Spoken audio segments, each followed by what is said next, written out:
Handing में मैं हूं आई जी, आप देख रहे हैं इंडिंग में चैनल जहां बात करते हैं गेम्स पीसीज की। तो आपको इंटरेस्ट है गेम्स पीसीज में चैनल को सब्सक्राइब करें। और आज बहुत दिनों बाद मुलाकात हो रही है। ऐसा काम हुआ है कि मैंने कहा एक वीडियो तो बनता ही है। आपको पता है कि गीगाबाइट की जो पावर सप्लाईज हैं वो फट रही हैं। अगर आपने देखा हो स्टीव का वीडियो गेमर्स नेक्सस से, तो उन्होंने बहुत कड़ी रिसर्च करके ये दिखाया है कि गीगाबाइट की जो पावर सप्लाईज होती हैं वो फट रही हैं। और उसके साथ अगर आप किस्मत वाले हुए तो हो सकता है कि सिर्फ पावर सप्लाई फटे, वरना किसी के साथ तो ये भी हो रहा है कि उनके ग्राफिक कार्ड वगैरह भी फट सकते हैं। ये जो वीडियो है मैं उसके बारे में भी आपको बताऊंगा और अपने भी एक्सपीरियंस बताऊंगा कि पावर सप्लाई के साथ मैंने क्या क्या फूका है और आपको क्या ध्यान रखना चाहिए।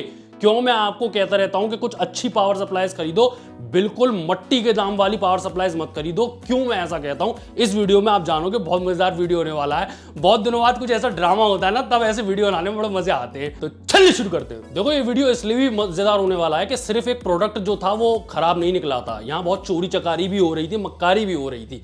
ये जानने की जरूरत है आपको। जो कंपनी थी वो जान के बेच रही थी ये खराब हैं पीएसयूज, और जो ई कॉमर्स वेबसाइट थी वो भी उनके साथ जो है लगी पड़ी है लोगों को चीट करने में, जानते हुए भी। तो कहानी की शुरुआत यहां से होती है कि जो न्यूएग है वेबसाइट, उस पे जो है ये पीएसयूज पहले बिक रहे थे, जो कि खराब पीएसयूज है। कितने खराब है मैं आपको वो भी बताता हूँ। वो बिक रहे थे।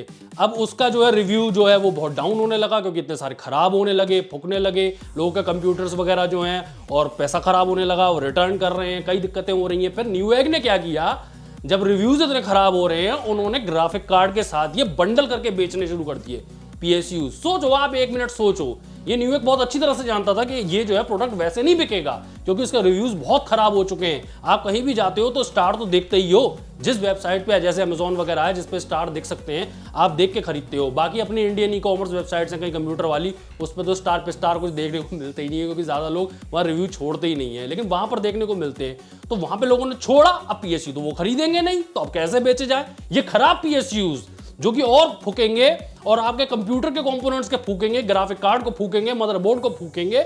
उनको अब कैसे बेचा जाए, कैसे अपने पैसे बचाए जाए। जो बन चुकी है पीएसयूज, अपना नुकसान थोड़ी ना सैलेंगी कंपनी। और वहां पे ई कॉमर्स वेबसाइट को मना कर देना चाहिए, जब जानते हुए भी इसका खराब प्रोडक्ट है, उनके पास ये सारा डाटा था, मना कर देना चाहिए। लेकिन उन्होंने नहीं किया। उन्होंने कहा अब इसे बेचो बंडल करके। क्यों बंडल करके? क्यों? जब लोग जानते हैं कि खराब है, क्योंकि ग्राफिक कार्ड के लिए लोग तरस रहे हैं, तड़प रहे हैं, उनको वो चाहिए ही चाहिए। तो इस चीज का फायदा उठाते हुए, लोगों की मजबूरी का फायदा उठाते हुए उनका और ज्यादा शोषण किया गया। और सुनो आप, पहले तो ये शुरुआत हुई न्यूएग पे कि एक बार को जो रिटर्न है वो पीएसयू का हो जाएगा, चलो तुम्हारी खराब हो गई, तुम ग्राफिक कार्ड रख लो। उसके बाद तो उन्होंने वो भी खत्म कर दिया कि अगर तुम्हारा पीएसयू जो कि फूकने फटने वाला ही था, वो फट गया, उसके बाद अगर आप कहते हो कि भाई रिटर्न कर लो, मेरे पैसे फूक गए हैं वगैरह वगैरह, तो कहते हैं ग्राफिक कार्ड भी वापस लाओ। मतलब या तो ये जो बम है वो अपने पीसी में तुम रखो, या फिर ग्राफिक कार्ड भी वापस करो। मतलब फुल शोषण, पूरा फायदा उठाना। और ये सब कुछ जानबूझ के किया गया। देखो मैं एक बात बताऊं आपको, यहाँ जो है गीगाबाइट की जो है बहुत किरकिरी हो रही है, बहुत ज्यादा बेइज्जती खराब हो गई है। जैसे सैमसंग के फोन फटे थे तो उनकी बहुत किरकिरी हो गई थी, ऐसी गीगाबाइट की बहुत किरकिरी हो गई है। लेकिन मैं आपको पहले ही बताना चाहता हूँ, गीगाबाइट एक बहुत ही ऑसम कंपनी है, बहुत ही रेप्यूटेबल। ऐसी कोई उल्टी सुल्टी हरकतें वहां नहीं होती हैं। सर्विसेज बहुत अच्छी हैं। प्रोडक्ट्स तो मुझे बताने की जरूरत नहीं है, आप खुद जानते हो gigabyte one of the most trusted और अच्छा है। लेकिन मैं एक और बात भी जानता हूं, हर कंपनी, मतलब चलो गीगाबाइट का छोड़ो, आप कई इंडियन मैन्युफैक्चरर्स की बात कर लो, कोई रिसर्च और डेवलपमेंट नहीं करते, लेकिन उनके पास तब भी एक प्रोडक्ट होता है, पूरी प्रोडक्ट कैटेगरी होती है। कैसे?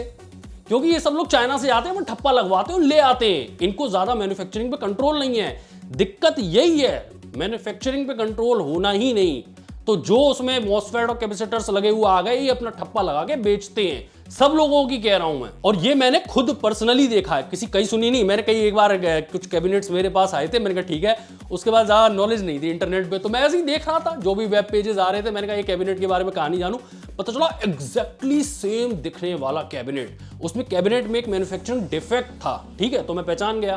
तो दूसरा भी जो कैबिनेट देखा उसमें भी मैन्युफैक्चरिंग डिफेक्ट था। मैंने कहा है ये जो इंडिया में बिक रहा है वो यूके में भी बिक रहा है। मैंने कहा भाई कंपनी की रीच तो बहुत है, यूके में भी बेच रही है। पता चला वहां वो किसी और ब्रांड के अंडर में बिक रहा है, क्योंकि सब जाते हैं चाइना, वहां प्रोडक्ट तैयार होते हैं, वहां अपने ठप्पे लगाते हैं कंपनियों के, बेचना शुरू करते हैं। ये बहुत होता है और ये इसमें कोई गलत नहीं है। जैसे कोई आप अपना भी प्रोडक्ट बनाते हो, आप मान लो made in India e scooter बना रहे हो आप, ठीक है, तो पता चलेगा कि उसकी बैटरी किसी और कंपनी की होगी, चाइना की हो, इंडिया की हो। आप सब कुछ नहीं बना सकते, आपको बाहर से सामान लेना ही पड़ेगा। मोटर होगी वो मे भी हो सकता है जर्मनी की हो, ई स्कूटर आपका मेड इन इंडिया बन रहा है, लेकिन बाकी चीजें आप इंपोर्ट कर रहे हो, लगा रहे हो। तो ये होता तो है कि आप बाहर से चीजें लगाते हो, लेकिन आपको कंट्रोल तो होना चाहिए उस मैन्युफैक्चरिंग प्रोसेस पे। आपको ये तो पता होना चाहिए कि इसके अंदर क्या लग रहा है। और पहले तो मैं साफ कहना चाहूंगा कि चीटिंग तो थी गीगाबाइट और खासकर न्यूएग के बिहाफ पे। ये बहुत ही अनएथिकल है, बहुत ही गलत है। और मैं आपको ये बता दूं, जब टेस्टिंग हुई ये गेमर्स नेक्सस के वीडियो में, तो उन्होंने अपना पूरा रिसर्च करी तो 50% फूक रही हैं।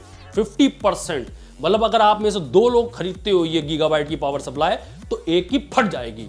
और किस्मत वाले हुए तो सिर्फ पावर सप्लाई फटेगी, बाकी आपका कोई नुकसान नहीं होगा, अगर आप किस्मत वाले हो तो।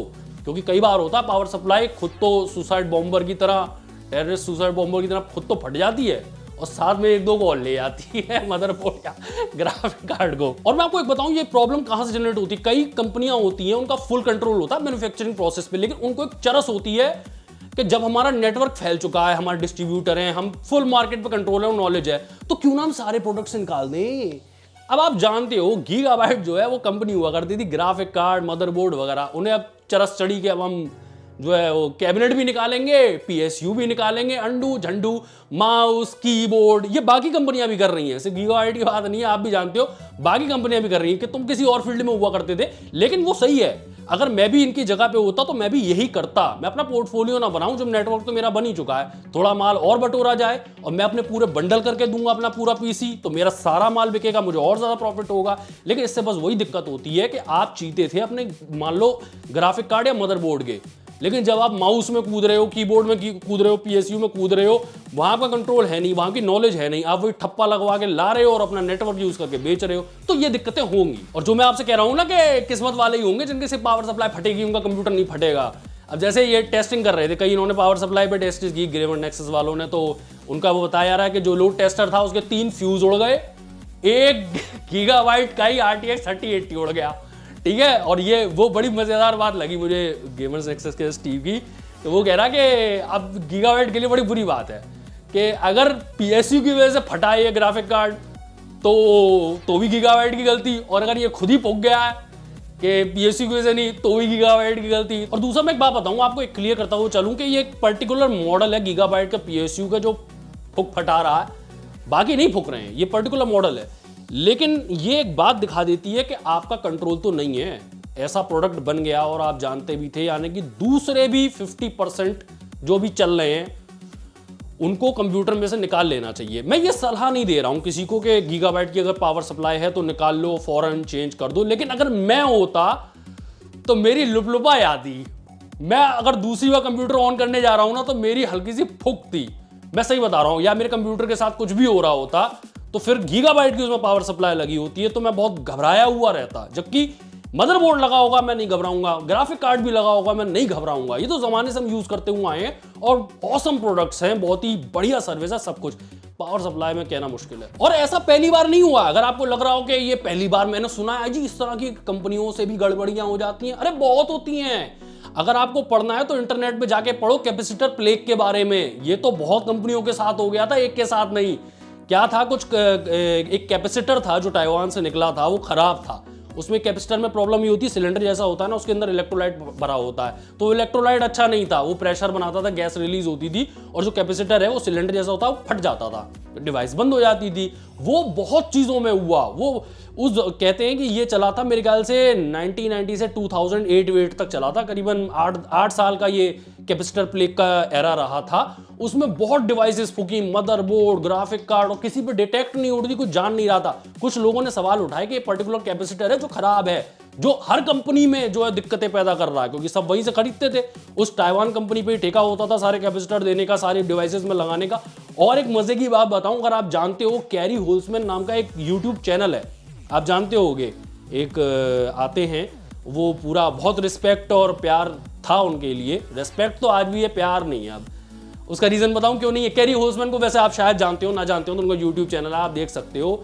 वो प्यार अब इसलिए नहीं है, वो थोड़ा सा मुझे इंडियंस के प्रति थोड़ा सा रेसिस्ट लगते हैं। क्या हुआ, वो स्कैमर्स की वो जो है बहुत कवरेज करते हैं, जो स्कैमर्स के फोन आते हैं ज़्यादातर वो इंडियंस होते हैं, ठीक है, मैं मानता हूं, हम खुद उनको जो है बुरा कहते हैं, लेकिन अगर आप इंडिया का झंडा अपने थंबनेल में लगा देते हो और स्कैमर भी लिख देते हो अपने थंबनेल में, तो ये तो उसी तरह से है कि अगर कोई एक मर्डर होता है यूएसए में तो आप यूएसए का झंडा लगा दो और उससे न्यूज़ बनाओ आप, तो वो ठीक नहीं है। थोड़ा सा कई लोगों ने शिकायत करी लेकिन उन्होंने सुना नहीं। तो इज्जत तो आज भी है क्योंकि फील्ड के अपने मास्टर हैं, लेकिन अब प्यार नहीं है। पहले प्यार भी था, बहुत कुछ सीखने को मिला है कैरी होल्समैन से, लेकिन कैरी होल्समैन वो बंदा था जिसने ये बहुत ही पब्लिक में बहुत पॉपुलर की ये चीज कि ये इन कैपेसिटर्स की वजह से हो रहा है जो इतने ज्यादा रिटर्न्स होते हैं, इतने डिवाइसेस फूकते हैं। तो कैपेसिटर प्लेग के बारे में आप जरूर पढ़ो, आपको पता चलेगा कि ये पहली बार नहीं हो रहा, ऐसी चीजें बहुत बार हो चुकी हैं। और मैं आपको सही बताऊं, ज्यादातर डिवाइसेस में इस तरह की जो प्रॉब्लम्स होती हैं कि आपका डिवाइस फूक जाता है या बंद हो जाता है, वो कैपेसिटर्स या मॉसफेट्स की वजह से ही होता है। मोस्टली यही होता है। ये सिर्फ कंप्यूटर की बात नहीं कह रहा हूं,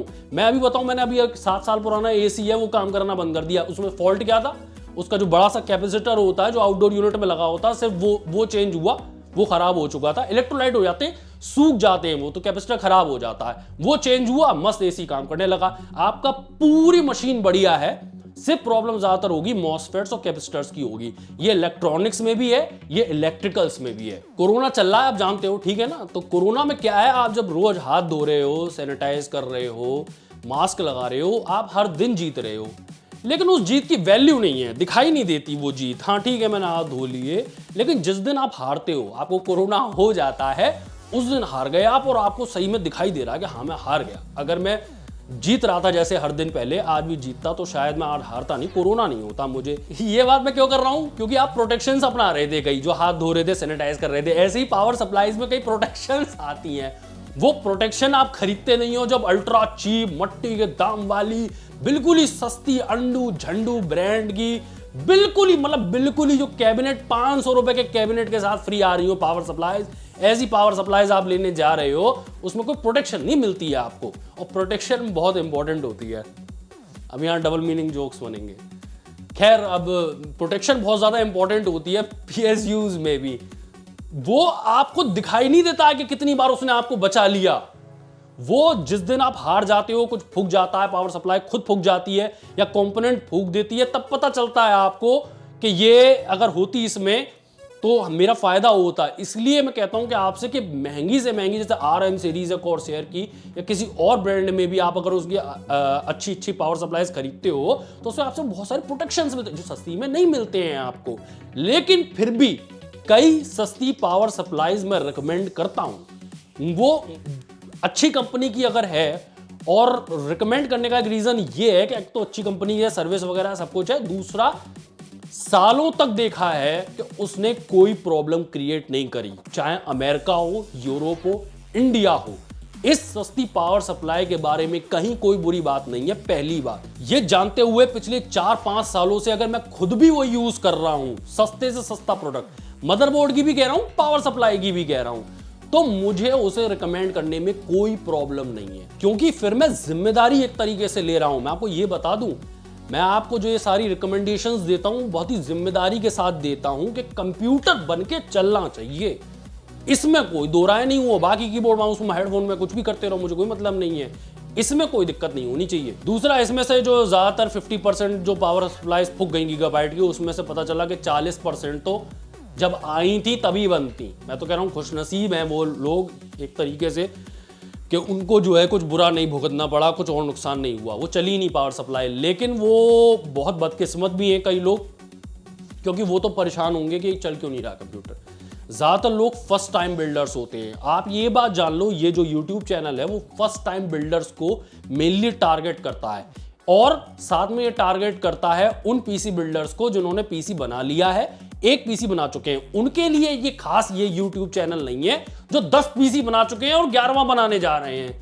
वो तो जानते हैं कि क्या करना है, उन्हें शायद मेरी जरूरत नहीं है, वो अपनी रिसर्च खुद कर सकते हैं। ये मेनली टारगेट करता है फर्स्ट टाइम पीसी बिल्डर्स को, और फर्स्ट टाइम पीसी बिल्डर की ऐसी तैसी हो जाएगी, वो यही सोचता रह जाएगा कि शायद मुझसे कुछ खराबी है, मुझ में मैं नहीं सही से बना पाया, पीसी कुछ गड़बड़ कर दी है मैंने। और वो डायग्नोस कैसे करेगा, उसे इतना एक्सपीरियंस थोड़ा ही ना है कि इसमें रैम खराब है कि मदरबोर्ड खराब है कि क्या खराब है, कि मैंने सही नहीं बनाया, कि बटन ऑन नहीं किए, क्या कर दिया मैंने और क्या खराब हो गया है। वो कभी यही नहीं पता लगा पाएगा। वो सर्विस पे कैसे कॉल करे, उसने तो पार्ट्स मंगाए हैं, वो कॉल कैसे करे जब उसे यही नहीं पता कि मेरा प्रोडक्ट कौन सा खराब है। उसका बहुत एक्सपीरियंस खराब हो जाएगा और ये मैं होने नहीं देना चाहता। फर्स्ट टाइम पीसी बिल्डर का एक्सपीरियंस बहुत अच्छा होगा, तभी वो आगे और पीसी वीसी बनाता रहेगा। अगर यहीं पे उसमें इतनी दहशत डाल दिया आपने, इतना खराब कर दिया उसका एक्सपीरियंस, तो वो दूर हो जाएगा, कहेगा मेरे बस की है ही नहीं, प्री बिल्ट के साथ चलो, लैपटॉप खरीदो, वही है दुनिया अपनी। मैं इस चीज का इसलिए बहुत ध्यान रखता हूं। मैं आपको सही बात बताऊं, आप यहाँ पीएसयू की बात चल रही है, मैं तो आपको साफ बताऊं, जो AMD का कोई सीपीयू वगैरह होता है उसके साथ मैं बिल्कुल श्योर होता हूं कि इस रैम का जो मैंने पर्टिकुलरली रिकमेंड करी, कोई पंगा नहीं है। पैसे की बात नहीं है, पैसे तो चलो ठीक है बाद में देख लेंगे, लेकिन ये गारंटी होनी चाहिए कि इस सीपीयू के साथ इस रैम का कोई लफड़ा नहीं है। आजकल तो खासकर नहीं है AMD के सीपीयू के साथ, थोड़े साल पहले का आप देखोगे तो लफड़े थे, कई रैम्स के साथ सीपीयू नहीं चलते थे। दूसरा, ये स्टीव फ्रॉम गेमर नेक्सस ने ये भी बताया कि जो 1% हैं कई पावर सप्लाई, उसमें से रैंडम शटडाउन्स हो रहे थे। यानी कि 1% का मतलब आप ऐसे समझ लो कि हर 100 में से एक आदमी उसका पीएसयू फूकेगा नहीं, लेकिन उसका एक्सपीरियंस खराब रहेगा। मतलब उसके शटडाउन होते रहेंगे, अचानक कंप्यूटर गेम खेल रहा है बंद हो गया अचानक। उन लोगों को तो बहुत खुन्नस आएगी जो मल्टीप्लेयर गेम खेल रहे हैं, उनका गेम तो खराब हो गया। और ये होगा 100 में से एक बंदे के साथ, थैंक्स टू गीगाबाइट। और दूसरा, ऐसा भी नहीं है कि स्टीव फ्रॉम गेमर नेक्सस ने जो है सिर्फ इन्हीं पे टेस्टिंग करी, उन्होंने सारी बड़ी और जितनी पावर सप्लाई वाली अच्छी रिकमेंडेड कंपनियां हैं उनके ऊपर भी करी। लोड टेस्टर पे उनके साथ भी टेस्ट हुए, जैसे कॉर्सेयर हो गई, NZXT हो गई, EVGA हो गई, ये सब बहुत नामी गिरामी अच्छी ब्रांडेड कंपनीज हैं। उनकी बहुत ही मतलब आप गिनी चुनी सुनोगे, बहुत ही क्वालिटी प्रोडक्ट्स बनाने वाली और क्वालिटी सीरीजेस, RM सीरीज वगैरह यूज करी उन्होंने। VS सीरीज थोड़ी ना लोड टेस्टर पे चेक करेंगे, तो उस पर टेस्ट किया, कोई दिक्कत नहीं हुई। और मैं आपको ये बता दूं, किसी कंपनी पे इस तरह का इल्जाम लगाना कि गीगाबाइट जैसी कंपनी के इतने बैड प्रोडक्ट्स थे और न्यूएग जैसी ई-कॉमर्स कंपनी जानते हुए भी उन्हें बंडल कर करके जबरदस्ती बेच रही है और लोगों का उन्होंने नुकसान कर दिया है, ऐसा इल्जाम लगाने के लिए बहुत जिम्मेदारी चाहिए होती है। उन्होंने 6 महीनों तक डिफरेंट जगहों से PSUs लिए हैं। ऐसा नहीं है कि एक हफ्ते के अंदर ही उन्होंने एक बल्क मंगाया और उस पर टेस्ट किया हो और ये कह दिया हो कि हाँ भैया खराब है। तो कंपनी ये भी कह सकती है कि हो सकता है हमारा एक बैच खराब हो, पूरा ना हो। उन्होंने जगह जगह से PSUs मंगाई हैं, उसके बाद ये कहा है कि ये इसमें 50% का फेलियर रेट है, ये इससे ऊपर भी हो सकता है। ये तो हमारी टेस्टिंग और रिसर्च में है कि 50% है, इससे ऊपर भी हो सकता है। तो आईजी इस वीडियो का कंक्लूजन क्या है, मोरल ऑफ द स्टोरी क्या हो गई, क्या शिक्षा मिली है हमें आज के वीडियो से?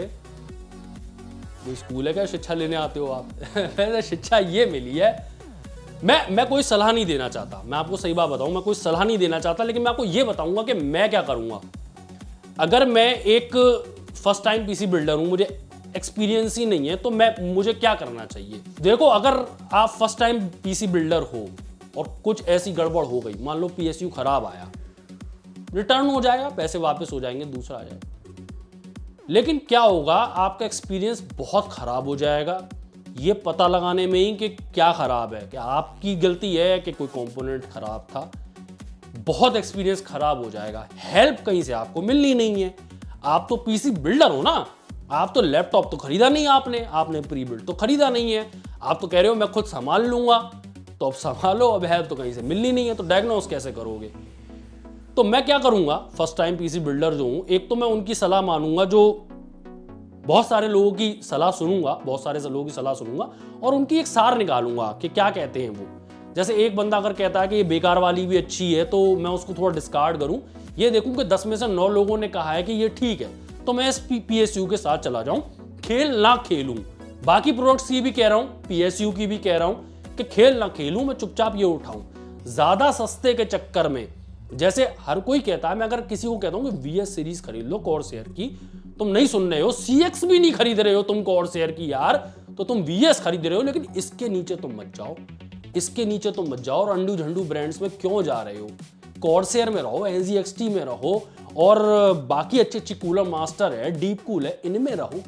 कहां जा रहे हो? और दूसरा, आप चले भी गए, मैं तो कह रहा हूं वो चलेगी पावर सप्लाई, मैंने चलाई है कहीं अंडू झंडू और मस्त काम करती हैं, लेकिन आपने भी खरीद ली, आप माने नहीं, और फिर वो अजीब आपका कंप्यूटर काम करने लगेगा। कभी डायग्नोस कर पाओगे आप कि आपकी पावर सप्लाई की वजह से है कि कोई कनेक्शन ढीला रह गया था उसकी वजह से है, कोई और दिक्कत है, तो क्यों खेल खेल रहे हो जब आपको मदद मिलनी नहीं है। अपना एक्सपीरियंस अच्छा रखो। और दूसरा एक बात याद रखो, आप, ये कंपनी आपके फूफा जी की नहीं है, ये कंपनियां प्रॉफिट्स के लिए आती हैं। और आप भी कोई दूध के धुलो नहीं हो, आपको भी पैसे देने हैं और बढ़िया प्रोडक्ट खरीदना है। आप भी सेल्फिश रीजन के लिए जा रहे हो और वे भी सेल्फिश रीजन के लिए। इसलिए प्यार यार कुछ नहीं होता है कि मैं ये इसका कॉर्सेर का ही फैन हूं, कि मैं गीगाबाइट का फैन हूं, कि मैं EVGA का फैन हूं। और इन पे आप भरोसा भी नहीं कर सकते। ये भी नहीं है कि जैसे मैं कह रहा हूं ना कि ब्रांडेड प्रोडक्ट के साथ ही जाओ, आप गए हो फिर भी आपके साथ खेल हो गया, होता है। मैं आपको इसका एग्जांपल दूं, TVS भारत था, इसलिए हमें इतना प्यारा कीबोर्ड था, वो उसकी तालियां जो हम बजाते थे और बड़ा प्राउड फील करते थे कि बहुत ही सस्ते में वो चेरी MX ब्लू देता था, जो कोई और नहीं दे रहा था, वो देता था। लेकिन पता चला पैसों की वजह से उन्होंने चेरी MX ब्लू बंद कर दिया, खत्म कहानी। अब उसमें और कुछ लगेगा, ऑटोमेटिक ब्लू लगेंगे और कोई जो है उसमें जो है वो की कैप्स लगेंगे, वो नहीं लगेगा, स्विच नहीं लगेगा आपका। एक और एग्जांपल दूं आपको मैं, लॉजिटेक G102 माउस की हम कसमें खाते हैं, मैं अभी भी रिकमेंड करता हूं। उसकी बहुत तारीफें थी। फिर जो नया बैच बना उनका दोबारा G102 का, उसमें जो है डबल क्लिक की प्रॉब्लम आने लगी स्विचेस में, वो प्रोडक्शन क्वालिटी थी नहीं जो पहले थी। नाम अभी भी G102 का है। तो यहां ऐसे ट्रस्ट टूटते हैं। और G102 क्या, मेरा तो वो लॉजिटेक का ही हीरो था, वो भी खराब हो गया, उसमें भी डबल क्लिक प्रॉब्लम आ गई। खैर कंपनी का सपोर्ट रहता है तो ये छोटी मोटी चीजें चलती रहती हैं। लेकिन आप वो जो इतना कर्रा भरोसा है कि भाई कंपनी में भी आ गया, मैं बहुत बड़ी कंपनी का नाम में आ गया और उनका प्रोडक्ट जो सब लोग रिकमेंड करते हुए आए थे वही मैंने खरीदा, तो मेरे साथ कुछ नहीं होगा, तो वो भी हो सकता है। लेकिन एक बात तो है भाई साहब, देखो मैं आपको बताऊं, चाहे पुराना ही सही गीगाबाइट का PSU अगर कंप्यूटर में मेरे लगा होगा तो लुप आएगी ये तो गारंटी है। क्योंकि ये कोई मिथ नहीं है, ये कोई गलत फहमी नहीं है, ये बहुत ही पर्टिकुलर टेस्टिंग के बाद पता चला है कि गीगाबाइट जैसी कंपनी का फुल कंट्रोल नहीं था मैन्युफैक्चरिंग पे, और इतने गंदे प्रोडक्ट्स आए और उसके बाद भी उन्होंने अपनी जो है चतुरता दिखा दी और मार्केट में तब भी उतार दिए, जानते हुए भी कि खराब प्रोडक्ट्स हैं। और थैंक्स टू अनदर बिजनेस भाई हैं, आप तो बाद में आओगे, जो बायर है आपका किसी को ख्याल नहीं है। बिजनेस दोनों भाई हो गए, उनका तो हो गया। खैर ये तो होता ही रहता है, बिजनेस भाई होते हैं। वैसे आपको लग रहा होगा कि अजी हाँ बड़ी दुख की बात है, लेकिन कई बिजनेसेस होते हैं जो आपका ख्याल रखते हैं। मैं आपको इसका एग्जांपल दूं, और वो भी भाईचारे और वो ह्यूमैनिटी की वजह से नहीं रखते हैं वो ये ख्याल आपका जो रखते हैं वो अपने ही फायदे के लिए रखते हैं। वो ख्याल कैसे रखते हैं, जैसे एक कहानी सुनाऊं मैं आपको। एक सिस्टम इंटीग्रेटर थे जिन्होंने मुझे बताया कि फला कंपनी ने आके कांटेक्ट किया उन्हें कि हमारे PSU लगाओ तो मस्त है। कंपनी रिकमेंडेड थी, अच्छी थी, सारे प्रोडक्ट्स थे, तो उन्होंने कहा ठीक है कोई दिक्कत नहीं है, उन्होंने लगाए। वो PSU की वजह से प्रॉब्लम्स हुई। अब वो सिस्टम इंटीग्रेटर थे, वो इंडिया में जगह जगह भेज रहे थे। अब वहाँ से वापस मंगाना PC, कितना खर्चा होता होगा पार्सल का, भयानक खर्चा होता, भयानक। उनके प्रॉफिट में से ही निकलेगा और कहाँ से निकलेगा। फिर उनकी जब 2-3 केसेस हो गए तो फिर वापस अपने PSU पे आ गए जिस पे पहले चल रहे थे। ये उन्होंने बात बताई कि हमें ये डिस्कार्ड करना पड़ा इनके साथ प्रोजेक्ट, क्योंकि हमें नुकसान हो रहा था। अब उन्हें नुकसान हो रहा था, आपको परेशानी ना हो। जो सारे सिस्टम इंटीग्रेटर्स कहते हैं कि हम गारंटी लेते हैं, वारंटी लेते हैं और आपको परेशानी नहीं होगी, हम वापस मंगा लेंगे, सर्विस कर देंगे, ये और वो आपको दिक्कत रोकने के लिए, अपने फायदे के लिए भी और आपकी दिक्कत रोकने के लिए भी उन्होंने उस कंपनी को हटा दिया कि नहीं, आपके PSU लगाते ही हमें दिक्कत हो रही है। और ये एक नामी गिरामी कंपनी थी जिसके PSUs लग रहे थे। मैं किसी का नाम नहीं लेना चाहूँगा, आप वजह तो समझ ही रहे हो। और मैं एक बार और कहना चाहूँगा इस वीडियो में, गीगाबाइट बहुत बढ़िया कंपनी है। और मैं तो साफ बताऊँ, मैंने तो इनके सस्ते प्रोडक्ट्स ही खरीदे। महंगे में तो मैं गया ही नहीं, महंगे में जाता तो और क्वालिटी मिलती। मैं सस्ते प्रोडक्ट्स की आपको बता रहा हूँ, बेहतरीन क्वालिटी मदरबोर्ड्स की और बाकी सब चीज़ों की। मैं हमेशा बहुत खुश रहा हूँ गीगाबाइट से, कोई दिक्कत नहीं महसूस हुई है। आप समझो गीगाबाइट वो कंपनी जो ख्याल भी रखती है अपने बायर का। जैसे वो था अपना RX 570, सबसे पहली कंपनियों में थी जो बहुत ज़्यादा जोर शोर से फैला रही थी कि RX 570 अब 12-12 हज़ार में बिकेगा, 11,000 11,500 में बिकेगा। बहुत सारे लेके आई, बहुत बेचे उन्होंने और बहुत बढ़िया कंपनी है। मैं आपको सीरियसली बता रहा हूँ, रिकमेंड करने में मुझे कोई प्रॉब्लम नहीं है। मदरबोर्ड वगैरह, ग्राफिक कार्ड वगैरह, PSU के बारे में मैं नहीं कह सकता और हम सब जो है प्रे करेंगे जिन लोगों के कंप्यूटर्स में गीगाबाइट की PSU लगी हुई है कि अगर चल रही है तो चलती रहे। दिक्कत ये भी होती है ना कि अभी तो चल रही है PSU, 2 साल बाद 3 साल बाद कुछ खेल ना कर जाए ये दिक्कत ये है। जो मैं आपको बता रहा हूं, जो कैपेसिटर्स होते हैं वो अपना जो रूप बदलते हैं वो कुछ साल लगते हैं उन्हें। जैसे इलेक्ट्रोलाइट की मैंने आपको बात बताई, इसीलिए सॉलिड इलेक्ट्रोलाइट और लिक्विड इलेक्ट्रोलाइट का बड़ा लफड़ा होता है जो कैपेसिटर्स के अंदर पड़ते हैं। कई बार वो सूख जाते हैं जो लिक्विड वाले होते हैं, तो वो बंद हो जाते हैं। अब उसे टाइम लगता है ना 2-3 साल, और आपका वारंटी के बाद अगर फूका तो फिर पैसे भी नहीं मिलेंगे। वारंटी के अंदर फूका तो एक बार को मिल जाएंगे। तो ये था आज का धमाकेदार वीडियो। तो कमेंट्स में बताइए आपको कैसा लगा, और क्या आप इस दिवाली पे गीगाबाइट की PSUs लेने जा रहे हैं कि क्या अब मैंने सुना है कि जो अफगानिस्तान में आतंकवादी मारे जा रहे हैं तो अमेरिका जो है गीगाबाइट की PSUs फेंक रहा है। अब ऐसे ही जोक चलेंगे जैसे सैमसंग के चले थे जब फोन फट रहे थे। तो कमेंट्स में बताइएगा कि गीगाबाइट की PSU आप खरीदेंगे इस दिवाली पे कि नहीं, और वीडियो अच्छा लगा तो लाइक करें, चैनल पे पहली बार आए सब्सक्राइब करें। मैं हूं IG, आप देखते रहेंगे। मिलता हूँ वीडियो में, तब तक के लिए गुड बाय।